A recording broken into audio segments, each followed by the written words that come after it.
Greetings, church family. I'm Pastor Mike DeVuyst, and it's my privilege to be able to share today's thought of daily encouragement with you. Just a few days ago, I was reading in the book of Micah. Micah is one of these small books tucked away with the other minor prophets at the back of the Old Testament. Micah spoke to the people of Judah when they were facing some real and imminent danger. For generations, God's people had been straying away from him, and he used the prophets to try to call them back to him, but unfortunately they just wouldn't listen. So the time had come when consequences were ready to take place.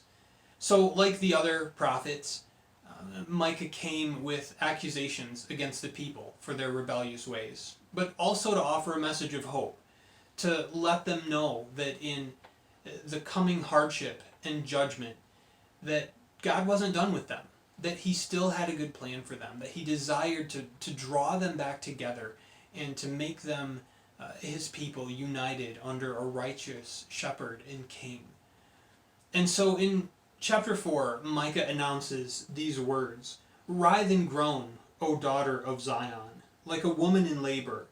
For now you shall go out from the city and dwell in the open country. You shall go to Babylon. There you shall be rescued. There the Lord will redeem you from the hand of your enemies."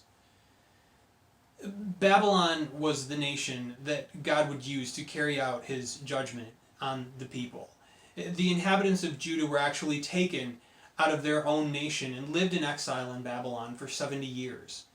In fact, Babylon's role in this was so great, it kind of became a symbol of all of the enemies of God's people throughout other times in other parts of Scripture.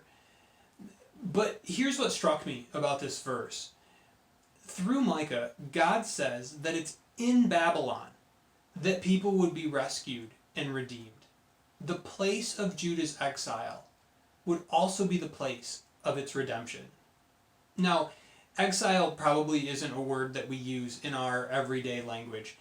It means to be expelled or banished from one's native land, or to have a prolonged separation from one's own country or home. And I don't think we can fully relate to it the way that the people of Judah could. But there's probably a part of us that gets some of that feeling of exile right now. Not that we're exiled away from our homes. In fact, just the opposite. We might feel exiled in our homes, cut off from a lot of the places and people that have significant meaning in our lives. But regardless of how we experience it, the hardship is still real. But this is the message of hope that Micah brings, that sometimes it's through the hardship and through the exile that God redeems us.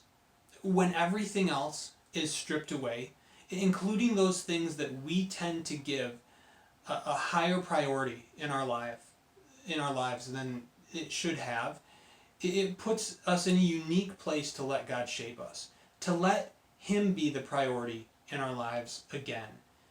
The writer of Hebrews makes a similar point with an illustration of fathers disciplining their sons.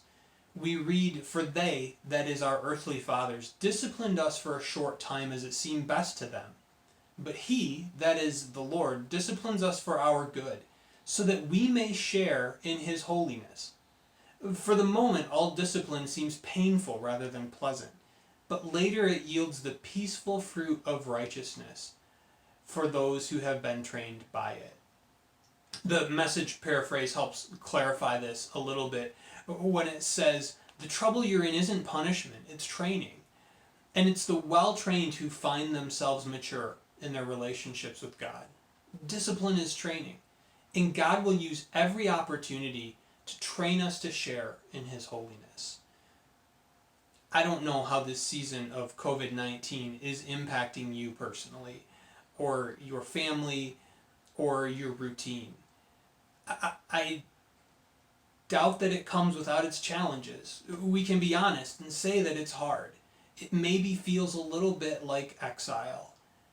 But I hope that this can be an encouragement to you, that even in exile, God brings rescue and redemption.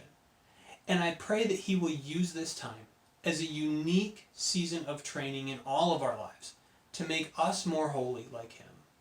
Stay well, church, and be encouraged. God is at work.